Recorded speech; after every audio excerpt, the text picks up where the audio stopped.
مرزا مظہر جانے جانا فرماتے ہیں کہ بارش ہوئی تھی تازی تازی دلی میں، تازی تازی بارش ہوئی تھی۔ ایک بابا لکڑی کے جوتے پہنے کھڑا ہوں، اللہ اللہ اللہ اسی کسے دے کچھ بھی نہیں لگ دے، نہ کوئی ساڈا دردی۔ بابا مست ہو کے جا رہا، اللہ اللہ کرتا جا رہا۔ ایک طوائف اپنے کوٹھے سے اتر کے تو سیڑھیوں پہ بیٹھی تھی، ساتھ اس کا یار بھی بیٹھا تھا۔ بابا اپنی مستی میں جا رہا ہے تو بابا جی کے پیروں سے کچھ مٹی اڑی تو اس عورت کے کپڑوں پہ پڑ گئی، پرواہ نہیں، بزرگ گزر رہے۔ وہ یار اس کا دوڑا ہوا آیا، اس نے آ کے تھپڑ مارا، کا خیال نہیں سارے اس کے کپڑے آلودہ کر دیے، تو کدھر تیرا دماغ نہیں ٹھیک؟ بابا نے نظر اٹھائی، کہا بیٹے میں نے دیکھا نہیں، چل اللہ تیرا بھلا کرے، تو نے بدلہ لے لیا۔ بابا جی چپ کر کے وَإِذَا خَاطَبَهُمُ الْجَاهِلُونَ قَالُوا السَّلَامَ، چپ کر کے گزر گئے۔ ٹھنڈ کا موسم تھا، بارش تازہ ہوئی تھی، حلوائی دودھ کاڑ رہا تھا، اس نے بٹھایا بابا جی کو پھٹے پہ، پیالہ پکڑا، دوڑ کے آگے بڑھا، بزرگ آ گئے، آئیے بیٹھیے، دودھ کا گرم گرم پیالہ شکر ڈال کے دیا۔ بابا جی نے دودھ پیا، پھر نظر جھکی، پھر رنگ بدلا، کہنے لگے مالک تو کتنا بے نیاز ہے، کہیں تھپڑ مرواتا ہے، کہیں دودھ پلاتا ہے، تیری بے نیازی ہے نا، ادھر تھپڑ مروایا، یہاں دودھ پلایا، تو ہی جانتا ہے تیرے رنگ کیا ہے۔ ابھی بابا وہیں بیٹھا تھا، دوڑے آئے پیچھے سے لوگ، شور ہوا، بابے کو دبوچ کے وہاں لے گئے جہاں اس نوجوان نے تھپڑ مارا تھا، کہا تو اللہ کا بندہ ہے، اللہ کے بندے بد دعا تو نہیں دیتے؟ ہوا کیا؟ کہا تو نے بد دعا دی ہے؟ کہا نہیں دی، بات بتاؤ۔ کہنے لگے اس نے تجھے تھپڑ مارا ہے، چھت پہ چڑھا ہے، پیر پھسلا ہے، گردن کے بل گرا ہے، منکا ٹوٹ گیا، مر گیا ہے، تو نے بد دعا دی ہے۔ بابا جی کہنے لگے یار میں نے تو دوسرا لفظ بھی نہیں کہا، بھلا ہو کہہ کے گزرا ہوں، میں نے نہیں بد دعا دی۔ کہا تو نے دی ہے تبھی تو مر گیا۔ کہا نہیں دی۔ کہا بابا تو بزرگ آدمی ہے، سچ بول۔ تو بابا جی کہنے لگے سچ سنو، پھر میں آ رہا تھا، میرے پیروں سے مٹی اڑی، اس کے یار کے کپڑوں پہ پڑی، اسے برا لگا، اس نے مجھے مارا۔ جب اس نے مجھے مارا تو میں کوئی لاوارث تو نہیں تھا، جب اس نے مجھے مارا تو میں کوئی لاوارث تو نہیں تھا، مجھے دشمنوں نہ چھیڑو، میرا ہے کوئی جہاں میں ابھی پکار لوں گا، نہیں دور ہے مدینہ۔ اس نے مجھے مارا تو میں کوئی لاوارث تھا کہ میرا بدلہ کوئی نہ لیتا؟ اس نے مجھے مارا ہے تو میرے یار کو برا لگا تو اس نے اسے مار دیا ہے، میری تو غلطی کوئی نہیں، یاروں کا جھگڑا ہے، یہ تو دوستوں کا جھگڑا ہے، یہ تو یاروں کا جھگڑا ہے، کوئی غلطی نہیں میری، کوئی غلطی نہیں۔ خش خش جنہ قدر نہیں میرا، اے میرے صاحب نو وڈیاں، میں تے گلیاں دا روڑا کوڑا، میں گلیاں دا روڑا کوڑا، میں نو محل چڑھایا ہے سائیاں، میں نو محل چڑھایا ہے سائیاں۔ فرمایا اس نے مجھے لاوارث سمجھا تھا کہ تھپڑ مار کے گزر جائے، میرا کو پوچھے گا ہی نہیں۔ میرے رسول پاک علیہ السلام کے بارے میں رب فرماتا ہے ابھی میں تو تیرے ہوتے ہوئے کافر کو سزا نہیں دیتا کہ تو موجود ہے۔ یاد رکھے حضرت فضیل بن عیاض فرماتے ہیں ایک جوان تھا، مسجد میں آیا، لوگوں سے کہنے لگا روٹی کھلاؤ، کسی نے توجہ نہ کی، اس نے کہا میں رب بتانے والا ہوں، میری طرف دیکھو تو صحیح، کسی شخص نے خیال ہی نہ کیا۔ پھر اس نے کہا یار تھوڑا سوچو، نمازیوں سے کہا، اہل علاقہ سے کہا، انہوں نے کہا تیری طرح کے بڑے درویش دیکھیں۔ مسجد کے محراب میں وہ رب کریم کا بندہ انتقال کر گیا۔ جب فوت ہو گیا نا، لوگوں کا مزاج ہے، بیمار کو دوائی نہیں دیتے، جنازے پہ وقت پہ پہنچ جاتے، جب کوئی گر رہا ہوتا ہے تو سہارا کوئی نہیں دیتا، جب کوئی گر جاتا ہے ٹانگ ٹوٹ جاتی ہے تو تیمارداری کو زمانہ پہنچ جاتا ہے۔ اور بزرگ وہ نوجوان اللہ کا نیک بندہ مسجد کے محراب میں فوت ہو گیا۔ حضرت فضیل ابن عیاض کہتے ہیں امام صاحب نے اعلان کیا چندہ دو، کوئی لاوارث فوت ہو گیا، کفن دینا۔ چندہ کٹھا ہوا، کفن خریدا، جنازہ پڑا، عشاء کے بعد دفن کر کے آئے۔ فجر کی نماز کے لیے جب امام اور مؤذن مسجد میں آئے تو چیخیں مارنے لگے، تڑپنے لگے، دور دور تک آوازیں پھیل گئی، دنیا دوڑی آئی، کیا ہوا؟ کہنے لگے وہ جو تم نے کفن پہنایا تھا وہ یہاں پڑا ہوا ہے، اور دیکھو کفن پہ تحریر لکھی ہے۔ تحریر کیا ہے؟ عرش کے مالک نے فرمایا میرے دوست نے روٹی مانگی تم نے دی نہیں، اس نے تمہیں میرے قریب کرنے کے لیے اپنی طرف توجہ کرائی، تم نے کی نہیں، اور میرا یار تمہارے کفن کا محتاج تھا، سنبھال کے رکھو اپنا کفن، میں نے اسے جنت کا لباس عطا فرما دیا، سنبھال کے رکھو، یہ کوئی لاوارثوں کا ٹولہ ہے۔ یاد رکھیں جو وارث والے ہیں، وارث والے ان کا رنگ اور ہے، جو ماننے والے ہیں ان کا مزاج اور ہے۔ اپنی زندگی لوارثوں کی طرح نہیں گزارے، تھوڑا سا ادھر گیا تھا تو پھر تھوڑا سا ادھر گیا تھا تو تھوڑا سا، یہ کیا بات ہوئی، یہ کیا بات ہوئی؟ اپنے آپ کو، اپنی نسبت کو، اپنے عقیدے کو مضبوط رکھیں۔ 1 انچ کے لیے اعلیٰ حضرت فاضل بریلوی رحمت اللہ علیہ کے مکان کی دیوار گر گئی، ایک کونا مکان کا، آپ جانتے ہیں پرانی دیواریں چھوٹی ہوتی تھی اور بارشوں میں اکثر گھروں کی دیواریں گری ہوئی ہوتی تھی، ایک سائیڈ کی دیوار گر گئی تو اس کونے میں ہندوؤں کا گھر تھا۔ اب مستری صاحب رات کو آئے، ان سے بات ہوئی تو کہنے لگے سویرے کام شروع کروں گا۔ کہا 1-2 صاحب نے کہ ہندوؤں کا گھر ساتھ ہے اور وہ دشمن بھی بڑے زیادہ ہیں، تو رات کو ہی ہو جائے۔ کہنے لگا جی نہیں، میری مجبوری ہے، مزدور کہاں سے لاؤں گا، بڑے معاملات ہیں، سویرے شروع ہوگی۔ اب رات کو مولانا ظفر الدین بہاری علیہ رحمہ کہتے ہیں بچے مدرسے کے، باقی سارے لوگ، سب کو جمع کیا گیا، چونکہ اس طرف سے تھوڑا خطرہ تھا ہندوؤں کی جانب سے۔ کہا جناب یہ بڑے دشمن ہیں اسلام کے، تو اس طرح کرو کہ 2-3 بچوں کی ڈیوٹی لگائیں یا کچھ لوگوں کی یہاں رات کو پہرا دیا جائے، ٹھنڈ بھی بڑی زیادہ تھی، کھڑا ہونا بھی مشکل تھا۔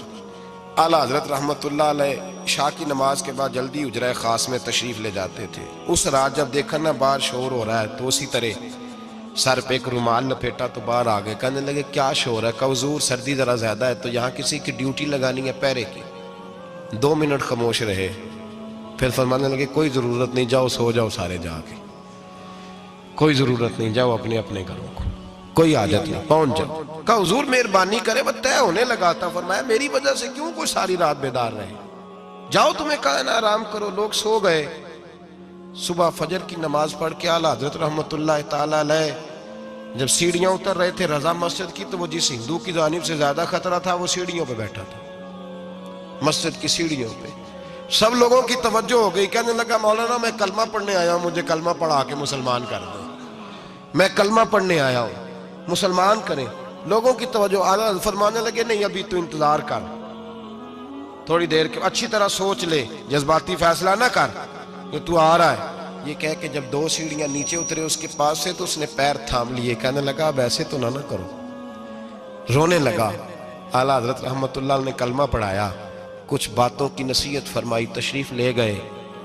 گھیرنے والے گھیر کے بیٹھ گئے، کہنے لگے ہمیں بھی بتا بدلہ کیسے ہے۔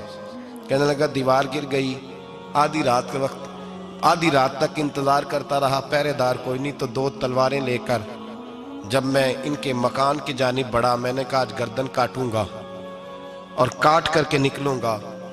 کہتا ہے جب میں قریب آیا تو 2 شیر کھڑے تھے، اوپر سے پلٹ کے آیا تو پھر کھڑے تھے، ادھر سے پلٹ کے آیا تو پھر کھڑے تھے۔ فرماتے ہیں میں 2 گھنٹے کے بعد آیا تو پھر پلٹ کے کھڑے تھے، میں پھر 1 گھنٹے کے بعد آیا، سحری کا وقت ہو گیا تو پھر پلٹ کے کھڑے تھے، اب میں ڈر کے بھاگا۔ کہتے ہیں فاضل بریلوی نے اپنی کھڑکی سے منہ باہر نکالا، کہنے لگے اور کتنا تجربہ کرے گا، مجھے تو لاوارث سمجھتا ہے، لاوارث ہوں میں، اور کتنا تجربہ کرے گا، بس کر مان جا۔ میں نے کہا حضور یہ کون ہے، مجھے بتائیے تو صحیح یہ کون ہے۔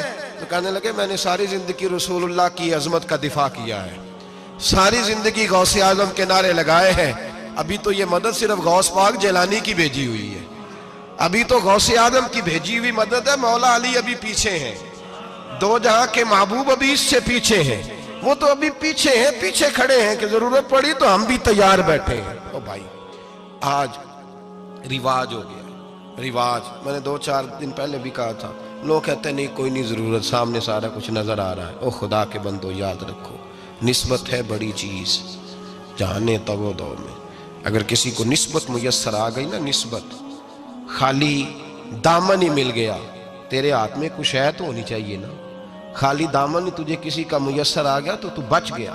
اپنی نسبتوں کی حفاظت کریں، ان کو مضبوط کریں، ان پر محنت کریں، ان پر توجہ رکھیں۔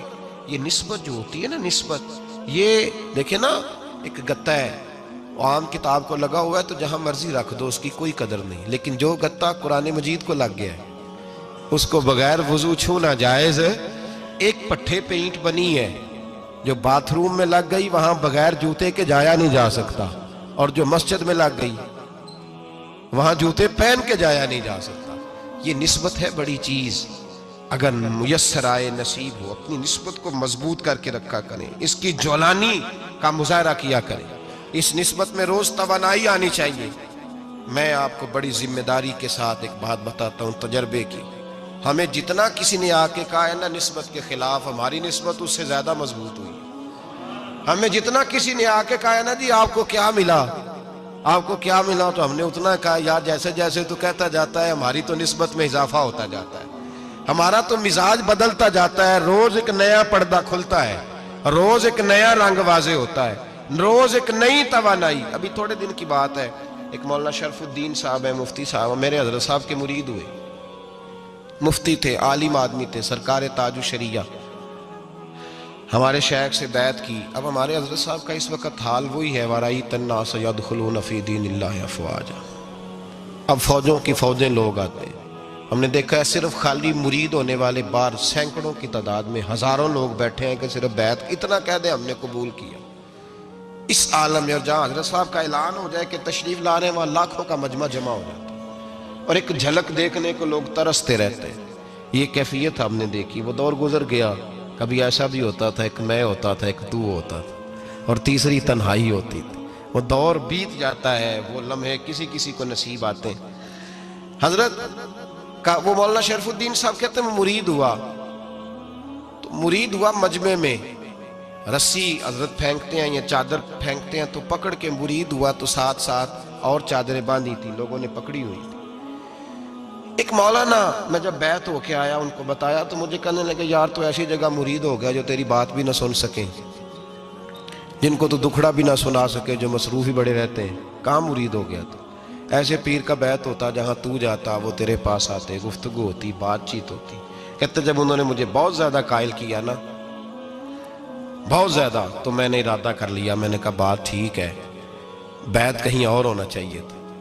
کہتے میں عشاء کے بعد سویا تو حضرت صاحب مجھے خواب میں ملے، خواب میں، اور فرمانے لگے مولانا جب آپ مرید ہوئے تھے تو آپ اس جانب بیٹھے تھے، اس کونے میں آپ تھے، اتنے لوگ آپ سے پہلے تھے، اس حال میں آپ مرید ہوئے تھے، اور جہاں تک بات چیت کرنے کی بات ہے تو آپ نے جو دل میں سوچا تھا وہ میں نے آ کے آپ کو بتا دیا ہے، پھر بھی بڑی ضرورت ہو تو میرے صاحبزادے کا نمبر لے لیں اور فون کر لیا کریں، بات ہو جایا کرے گی۔ کہتے ہیں یہ ابھی بات ہو ہی رہی تھی کہ میرے دروازے پہ دستک ہوئی تو میری آنکھ کھل گئی، میری آنکھ کھلی تو میں پریشان ہوں کہ نمبر تو ملا نہیں۔ ایک انجینئر صاحب میرے محلے میں رہتے تھے، فرماتے ہیں وہ شام کو میرے پاس آئے اور کہنے لگے مولانا سنا ہے آپ حضرت مفتی اختر رضا صاحب سے مرید ہو گئے؟ میں نے کہا ہاں، تو کہنے لگے میں ان کے مدرسے میں کام کر کے آئے ہوں، میرے پاس ان کے بیٹے کا نمبر ہے، چاہیے آپ کو؟ نمبر ہے چاہیے؟ کہتے ہیں نمبر مجھے وہ شام کو گھر آ کے دے گئے۔ اب جب میں آستانہ نور پہ بریلی شریف ملنے کے لیے حاضر ہوا تو میرے دل میں خیال آیا، جب میں اندر گیا نا تو میرے دل میں خیال آیا حضور خواب جو آئی تھی اتنی بھی جلدی کیا ہے، ذرا ٹھہر جائیے، آپ ملے جو تھے تو صاحب نمبر بھی دے ہی جاتے۔ میرے دل میں خیال آیا تو السلام علیکم کے بعد حضرت کہنے لگے مولانا مجھے تو جلدی کوئی نہیں تھی، آپ کے دروازے پہ دستک ہو گئی تھی، مجھے تو کوئی جلدی نہیں تھی، آپ کا دروازہ بجنے لگا تھا، مجھے تو جلدی کوئی نہیں تھی لوٹنے کی، ہر مشکل دی کنجی یارو ہاتھ مرداں دے آئی، اور مرد نظر کرے جس ویلے مشکل رہے نہ کائی۔ بس لوگوں یہ یاد رکھو اور اس پہ عمل کرو، اپنی نسبتوں کو مضبوط کریں۔ ہمارا تو جیسے دن کا اجالا چمکتا ہے نا، چمکتا ہے دل کا اجالا، جیسے نیا دن چڑھتا ہے ہمارے لیے تو ایک نئی روشنی لے کے آتا ہے۔ اپنے آپ کو بیدار رکھیں۔ سورج اگر باہر پورا نکل آئے نا تو جو آدمی آنکھیں زور سے بند کر لے اسے کوئی شے نظر نہیں آتی، پورا سورج نکلا ہوا بھی ہو، سورج اسے نظر آئے گا جس کی اپنی آنکھیں بھی کھلی ہوں گی۔ تو آنکھیں نہیں کھول رہے، تو آنکھیں نہیں کھول رہے، آنکھیں، یہ شکوہ آنکھیں نہ کھولنے کا ہے، آنکھیں نہیں کھول رہے تو سورج کیسے نظر آئے گا؟ بات ذرا سخت ہے پر چلو آپ میرے عزیز ہیں کر جاتا ہوں۔ ملا رومی رحمت اللہ تعالیٰ علیہ فرماتے مجھ سے ایک شخص نے کہا کہ نبی پاک صلی اللہ تعالیٰ علیہ وسلم اگر سراجم منیرہ ہے تو نظر کیوں نہیں آتے؟ تو میں نے کہا الو اگر آنکھیں بند کر لے تو اسے کوئی شے نظر نہیں آتی، آنکھیں بند کر لے تو اسے کوئی شے نظر، تو آنکھیں تو کھولنا، آنکھیں کھول۔ یہاں میں اپنے کمرے میں یوں پردہ آگے کر کے لائٹ بند کر کے باہر شور مچاؤں، سورج کوئی نہیں، سورج کوئی نہیں، تو مجھے کوئی بندہ کہے گا پاگل اس طرح کر، باہر نکل، ادھر آ تجھے دکھاؤں سورج ہے کہ نہیں، تیری تو اپنی آنکھیں بند ہے۔ اقبال کہتے ہیں دل بینا بھی کر خدا سے طلب، آنکھ کا نور دل کا نور نہیں، اندر کی آنکھیں کھول، اندر اتنا اندھیرا ہے تو باہر کیسے نظر آئے گا؟ تو لوگ آنکھ ہی نہیں کھولتے، دائیں بائیں دیکھتے رہتے ہیں۔ نسبت کو مضبوط کریں۔ رب تو فرماتا ہے حبیب تو موجود ہے تو میں کافر کو بھی عذاب نہیں دیتا۔ اب یہاں خالص نسبت کا بیان ہے، خالص، یہ نہیں فرمایا کہ حبیب ان کے عمل اچھے ہیں تو میں عذاب نہیں دیتا، یہ نہیں فرمایا کہ حبیب یہاں خانہ کعبہ ہے تو میں عذاب نہیں دیتا، نسبت کی بات فرمائی، نسبت کی۔ یہ نہیں فرمایا کہ حبیب یہاں روز طواف ہوتا ہے تو عذاب نہیں دیتا، یہاں تلاوت ہوتی ہے تو فرمایا حبیب تو ہے اس لیے میں انہیں عذاب۔ مدینے میں کبھی زلزلہ نہیں آیا، پتہ ہے آپ کو؟ اس لیے نہیں آیا کہ وہاں میرے مصطفیٰ کا گنبد خضرا ہے۔ کوئی فصل وہ بیجتے نہیں، کوئی فصل بوتے نہیں، وہ کوئی فصل بھی، لیکن دنیا کی ہر شے آپ کو مدینے میں ملتی ہے۔ جو سب سے اچھا پھل کھانا چاہے اسے مدینے میں جا کے ملتا ہے، اس لیے کہ وہاں گنبد خضرا کی ہریالی موجود ہے۔ دنیا کی ہر نعمت ملتی ہے اس لیے کہ گنبد خضرا جو موجود ہے۔ تو بھائی یہ نسبتوں کی بار ہے، نسبتوں کی۔ پرانی امتوں میں جب کوئی گناہ کرتا تھا تو دروازے پہ لکھا ہوتا تھا سویرے، میرے حبیب نے دعا فرمائی مولا یہ میرے ہیں انہیں رسوا نہ کرنا، اے اللہ میرے ہیں انہیں رسوا نہ کرنا۔ تو میرے بھائی سن لو اور یاد رکھ لو، لاکھوں پاپ بھی لوگ کر کے آئیں، سویرے منہ دھو کے نکل آئیں تو عرش کا مالک رسوا نہیں کرتا، بلکہ کہتا ہے تو میرے دامن میں چھپ جا، اندر جا کے جہاں گناہ کیا ہے وہاں جا کے دل سے سچی توبہ کر لے، میں قیامت میں بھی کسی کو نہیں بتاؤں گا کہ تو نے گناہ کیا ہے۔ تو برکت کس کی ہے؟ رسول پاک کی۔ یہ برکت کس کی ہے؟ حبیب دو عالم کی صلی اللہ۔ غلامی کا رشتہ مضبوط کریں، غلامی کا وارث والے بنے، لوارث نہ بنے، لوارثوں جیسی زندگی نہ گزارے، جہاں مرضی چلے گئے، جہاں مرضی چھٹیاں کار ہے، جتنے مرضی ٹائم بتائے، جو مرضی طبیعت میں آیا کرتے پھرے، پتہ ہی کوئی نہیں، حال ہی کوئی نہیں، یہ کوئی کیفیت نہیں ہے کوئی بھی۔ مجھے ایک صاحب کہنے لگے کہ ایک پیر بھائی پوچھ رہا تھا حضرت صاحب کا حال کیا ہے، میں نے آج کے بعد اس نے تجھ سے پوچھا تو بالکل نہ بتانا۔ وہ کیسا بیٹا ہے، وہ کیسا بیٹا ہے جو پڑوسیوں سے دائیں بائیں لوگوں سے حال پوچھتا ہے، اسے پتہ ہی نہیں، اسے خبر ہی نہیں، اسے تو لمحے لمحے کی خبر ہونی چاہیے، اسے تو منٹ منٹ کا پتہ ہونا چاہیے تھا۔ وہ اس نے کس طرح کی نسبت رکھی ہوئی ہے جس کو ہم سایوں سے پوچھنے پڑتا ہے ذرا پتہ کر کے بتانا حال کیا ہے۔ تو کدھر تھا بھائی، اتنی دیر ہو گئی، تو نے حال بھی کسی اور سے پتہ کرانا ہے؟ میں نے کہا اس کو کہنا آج کے بعد حال پوچھنا ہوا تو خط لکھے، میں بھی جواب لکھ دوں گا، بات ختم ہو گئی۔ جب دور دور جو رہنا ہے تو ٹھیک ہے، پھر اس طرح نہ تو خدا ہے نہ میرا عشق فرشتوں جیسا، دونوں انسان ہیں تو پھر کیوں اتنے حجابوں میں ملے؟